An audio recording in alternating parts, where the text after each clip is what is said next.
ladies and gents, people are angry with rapper Fat Joe, and they are angry at him because they are blaming him for the reason why the BET Awards are now suspended. Now, I'm going to give you a deeper understanding of this. I think it's multiple things. I don't think it's just Fat Joe. And what does this really mean for network television? Something I think we've been trying to warn people about. But they have made the announcement already. Here's why BET has suspended the Soul Train and Hip Hop Awards. So listen to this, folks. People are like not happy. BET has officially hit pause on two of its most iconic shows, the BET Hip Hop Awards and the Soul Train Awards. Both award shows have reportedly been suspended indefinitely, according to the network. BET CEO Scott Mills confirmed the news in an interview with Billboard, and he went on to say, so for BET Linear, we have suspended the Soul Train and Hip Hop Award shows. But we have a team that's actively thinking about where those award shows might best live as the media climate continues to evolve. They aren't gone. And we also still have the NAACP Image Awards and the Stellar Awards. Okay, folks, listen up, okay?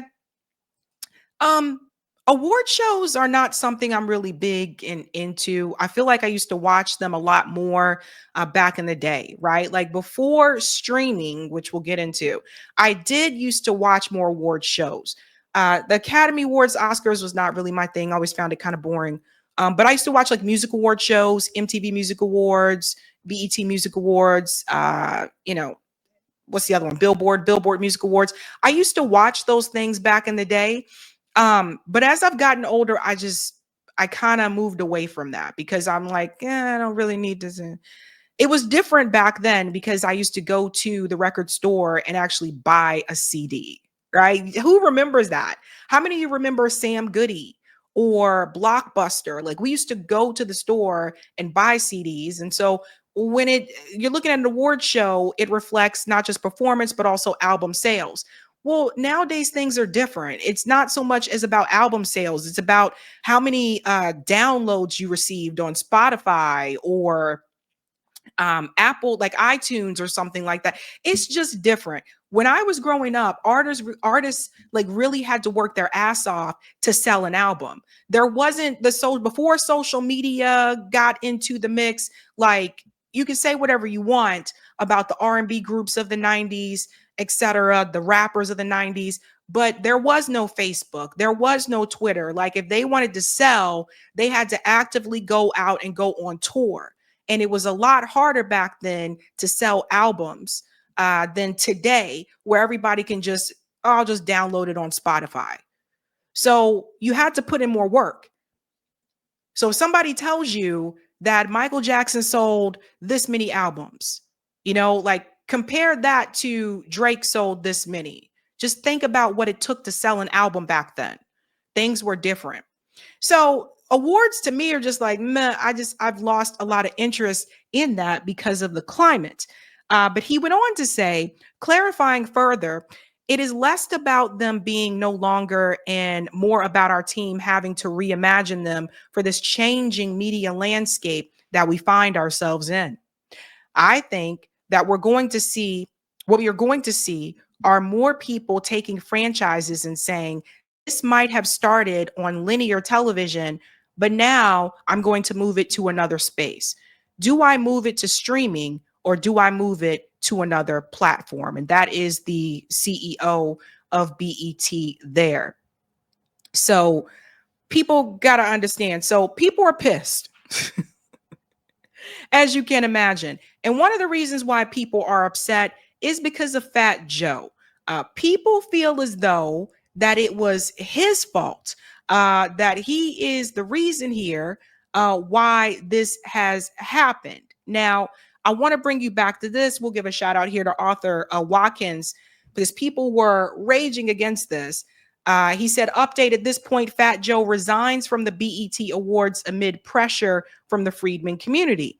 That was January 10th, 2025. Fat Joe officially resigned from hosting the BET Awards following sustained pressure from the Freedman community. This is a testament to the power of unified advocacy and accountability. And I'll go ahead and get into this video here so you can see this for yourself. You know, thank you. I resigned as host of the BET Hip Hop Awards because not real shit. 2 Chainz said I've been monopolizing, so he said, "Yo, let me host. I know I could be a good host." I said, "You know what, my brother, you could be the host next year." You passed the torch officially. Yeah. The 2 Chainz. I mean, BET don't know that, you know? But you know, sidebar with 2 Chainz. Yeah. He was like, "Yo, I really want to do that." I was like, FBA, should I play it again? So yeah, he was laughing at him. So there was a lot of pushback here. Number one, people were like, well, Fat Joe is not black and he was hosting the BET Awards. Also, Fat Joe made some pretty derogatory statements towards FBA. Fat Joe went there.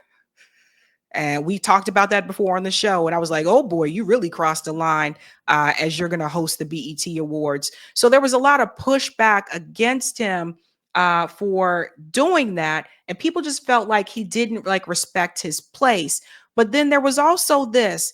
It's part of this is about Fat Joe, but it's not just about Fat Joe. You also got to look at the numbers here, and shout out to Dewan B. He shared this. The BET Hip Hop Awards viewership dropped from over 3 million live viewers under FBA host Mike Epps to just around 330,000 under Fat Joe. Now, guys, whether you like award shows or not, that's a big difference. To go from 3 million live viewers to 330,000 live viewers, that is a big difference. That's a problem. And you can see it here if you look at the graph. He went on to say, our voices online reverberated. Black American culture disrespect will not be tolerated. And Fat Joe was being disrespectful. So you can just see the decline here, right? So network television does rely on viewership. It relies on ratings. And when the numbers drop like that, that is not a good sign. Now, obviously, is the CEO of BET going to come out and tell you what Dewan just told you and what I just told you? No, probably not. They don't really want to tell you that the show's in trouble or the network's in trouble until they absolutely have to. You never want to give people that impression unless you absolutely have to. Otherwise, if you tell people too soon, then they're going to check out earlier than you would assume that they would, right? It's a bit how marketing works. I think some people may not be aware of that, but that is a little trick, by the way. Even when they start to see that sales decline or views decline, they're not going to tell you all of that right up front. They'll wait until they have no other choice, and then they will tell you. Now, Fat Joe has come forward now since the suspension of the Hip Hop Awards and the Soul Train Awards, and he says that BET has been gentrified. Really now? It's interesting coming from him, but listen to this. This is what he said on Joe and Jada. BET, this is a form of gentrification what's going on right now. Right. So I don't know if y'all really want to ask me about this shit right here, right? So BET came up as a community station for Black people, right? The urban culture. And our man, Bob Johnson took the check. He sold it, first Black billionaire, whatever the case may be. He sold it to Viacom and Paramount, MTV and them, VH1 and them. Little by little over the years, quietly, they've been firing a lot of people behind the scenes in BET, and everybody who has something to say, they've been firing them and this and this and that. And I know because I've been working on the BET Hip Hop Awards for 3 years. Shit was like the budget, not for me, but the budget just getting chopped and chopped and chopped. And last year, I debuted my single with Khaled in the VMAs, and Katy Perry still flying through the air in the VMAs. They still blowing out of the cannons. They still flying in the air. They still got all the tricks. They still got the budgets. They got the shit, you know. And so I think in the entertainment world, I don't think I know this was like a form of gentrification. They kept underfunding them, and you ain't got no money to be creative. That's why you was watching the Ratchet Awards and all that. They ain't had no bread. So I'm sorry, but when he says about the gentrification, some people will point to Fat Joe and say, yeah, weren't you a part of the gentrification? But the point that he's talking about here about the money, right? Like not putting money into BET, not putting money like into those shows, BET being sold off. And I don't know why business owners continue to do this. Sometimes I just want to, especially if it is a Black owned business, sometimes I just want to grab people and just tell them like, you didn't watch Empire, damn it. You didn't watch Empire. Okay. Don't go public, because then you go public, then you have a board, and the board has more control of the company than you do. Don't go public. Don't go selling off shares. Don't go selling the business to other people. But people do it because they want to make more money. And that's the sad part. That's the sad part. People want to make more money, and that's why they sell these businesses off. So Fat Joe's out there talking, he knows people have said some things about him. He doesn't want people blaming him, but it does say something that the viewership dropped the way that it did when he became the host, because some people felt as though, look, dude, what is happening here? You've been very disrespectful with your mouth towards Black people, but here you are hosting the BET Awards. So yeah, there were people in the Black community that definitely took issue with that, but it's not just about Fat Joe. In 2023, the warning went out. The warning went out from the Center for Digital Future, the end of broadcast TV. They were sounding the alarm back then. Shout out to Jeffrey Cole for this one, fam. We're going to just jump down to this part right about here. The networks are dying. It is only a matter of time before they disappear completely or merge into the streaming channels owned by their parent companies, ABC into Disney Plus, NBC into Peacock, and CBS into Paramount. It has been a slow death. In the 1990s, the network's financial health had so deteriorated that the FCC repealed the 20-year FinCEN rules, allowing the broadcasters once again to own their shows and improve their diminishing profitability. It was too late. So let's just go back in time, folks. Let's just go back in time. This was always coming. It was coming. It is just, when is the last time you watched a show on network television? The last time I watched a show on network television, let's exclude sports, okay? Excluding sports games. The last time had to been Empire. Empire was the last show that I watched on network television. And then from there, it's just kind of, most of the time, what do we watch? Like most of the time it's Netflix or Hulu or Disney Plus. And a lot of these great shows that are on like Netflix or Hulu or Disney Plus or Amazon Prime, they're not available on network TV. There are many of you watching right now that probably don't even have cable anymore. Like, these are things that people started to remove, get rid of, like over time, because it was too expensive. And so people are like, do I really need to have cable if I have Netflix or Hulu? Do I really need to have it? So I think this is a big part of it. The warning went out in March of this year as well. Network TV is dead. Long live local TV. And this is from Emily Barr from Raising the Bar. Earlier, again, they made it pretty clear here. Let me just go ahead and jump down a little bit here.